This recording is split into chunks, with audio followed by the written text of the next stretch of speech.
Hello friends, তোমাদেরকে আরও একবার অনামিকা সিম্পল রেসিপিতে স্বাগত। আজকে আমি আমার মাছের চাপের রেসিপিটা তোমাদের সাথে শেয়ার করব। অবশ্যই শেষ অবধি থেকো, আমার চ্যানেলটা সাবস্ক্রাইব করে দিও, বেল আইকনটা প্রেস করতে ভুলো না। চলো রান্নাটা শুরু। মাছের চপ করার জন্য আমি 600 গ্রাম ভেটকি মাছ নিয়েছি। তোমরা চাইলে রুই মাছও নিতে পারো। আমি এরকম ছোটো ছোটো করে টুকরো করা আছে মাছটা। এটা সবার প্রথমে সেদ্ধ করে নিতে হবে। আমি জলে দিয়ে দিলাম। জলটা ফোটার পর আমি 5 মিনিট রাখবো, তারপরে গ্যাসটা অফ করে দেবো। আমি সামান্য নুন দিয়ে সেদ্ধ করছি। মাছটা সেদ্ধ হয়ে গেছে, আমি গ্যাসটা অফ করে দিচ্ছি। মাছটা ঠান্ডা হয়ে গেছে, এবার একটা কাঁটা চামচের সাহায্যে আমি মাছের থেকে কাঁটাগুলো ছাড়িয়ে নিচ্ছি।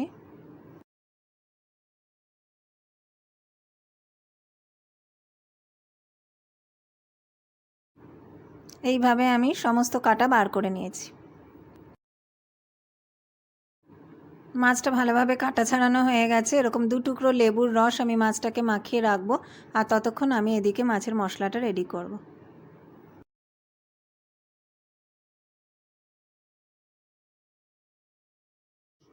কড়াইতে তেল দিয়ে নিলাম। আমি 2টো ছোট আলু পাতলা লম্বা করে কেটে নিয়েছি, সেটা আমি সবার প্রথমে ভেজে নেব। তোমরা চাইলে সেদ্ধ আলু দিতে পারো, কিন্তু আলুটা ভেজে দিলে টেস্টটা বেশি হয়। আর সবসময় খেয়াল রাখবে মাছের থেকে যাতে আলুর পরিমাণটা কম হয়। আলুটা ভাজা হয়ে গেছে, তুলে নিচ্ছি। ঠান্ডা হলে এটা একটা কাঁটা চামচের সাহায্যে আলুটাকে ম্যাশ করে নেব। আমি 10 কোয়া রসুন গ্রেট করে রেখেছিলাম, সবার প্রথমে আমি সেটা দিয়ে নিচ্ছি, দিয়ে হালকা ভেজে নেব।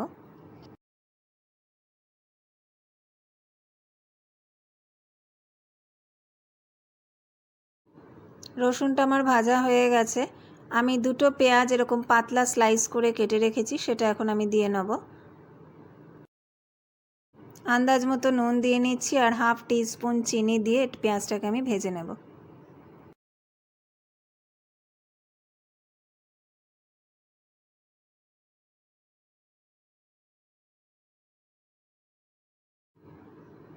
পেঁয়াজটা ভাজা হয়ে গেছে। এখানে আমি 1 টেবিল স্পুন মতো আদা গ্রেট করে রেখেছি, আর একটা লঙ্কা কুচি রেখেছিলাম, সেটা এবার দিয়ে নিচ্ছি।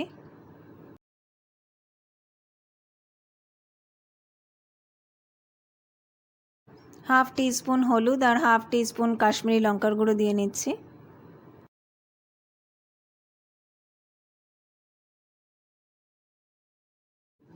মাছটা তো তোমাদের আগেই দেখিয়েছি, আমি লেবু মাখিয়ে রেখে দিয়েছিলাম।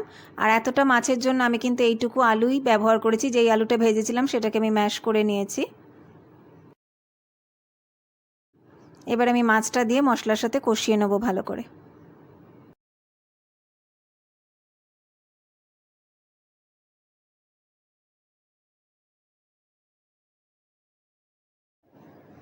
লো ফ্লেমে আমি মাছটাকে মশলার সাথে বেশ কিছুক্ষণ একটু কষিয়ে নেব।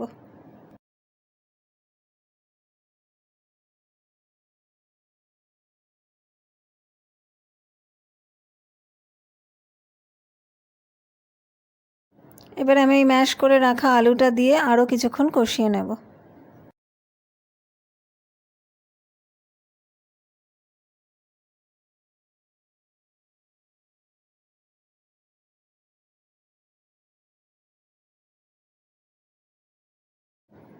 খানিকটা ধনেপাতা কুচি রেখেছিলাম, সেটা দিয়ে ভালোভাবে মিশিয়ে নিচ্ছি।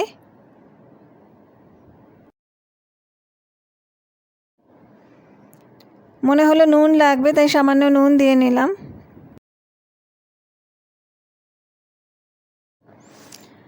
পুরটা আমার রেডি হয়ে গেছে। দেখো, অল্প আলু দেওয়া সত্ত্বেও এটা কি সুন্দর বাইন্ডিং এসছে।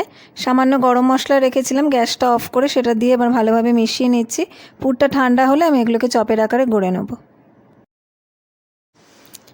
মাছের পুরটা আমার ঠান্ডা হয়ে গেছে। এখানে একটা ব্যাটার তৈরি করে রেখেছি। এতে 1/4 কাপ ময়দা আর 2 টেবিল স্পুন কর্নফ্লাওয়ার, সামান্য নুন দিয়ে এটাকে আমি জল দিয়ে গুলে রেখেছি। এখানে ব্রেড ক্রাম্বস রয়েছে। এবার আমি এটাকে চপের আকারে গড়ে নিচ্ছি। আমি এরকম শেপ দিচ্ছি, তোমরা তোমাদের ইচ্ছে মতো শেপ দিতে পারো।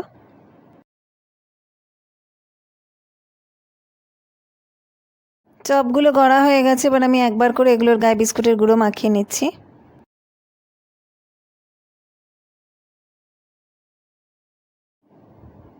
এবার আমি চপগুলো ব্যাটারে ডুবিয়ে গায়ে বিস্কুটের গুঁড়ো মাখিয়ে নেব।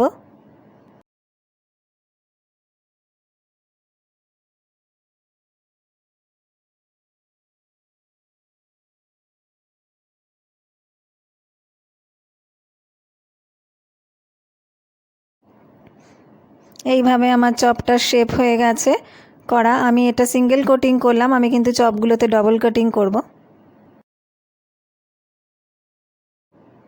সিঙ্গেল কোটিং করা আমার হয়ে গেছে, আর একবার করে আমি এগুলোতে বিস্কুটের গুঁড়ো মাখিয়ে নেব।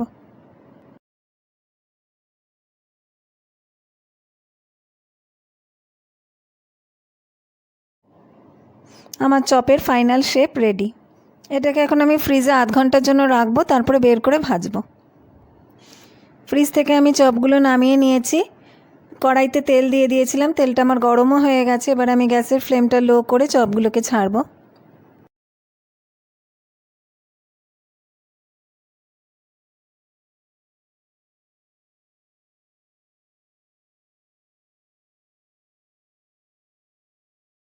এবার আমি ফ্লেমটাকে মিডিয়াম করে চপগুলোকে উল্টে পাল্টে ভালোভাবে ভেজে নেব।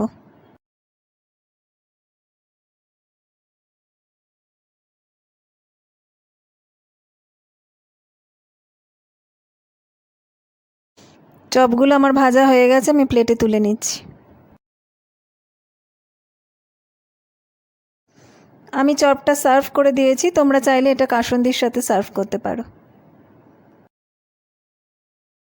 আজকে তোমাদের এই মাছের চপের রেসিপিটা কেমন লাগলো সেটা আমাকে কমেন্ট করে জানিও। যদি ভালো লাগে তাহলে অবশ্যই লাইক করো এবং বন্ধুদের সাথে শেয়ার করতে ভুলো না।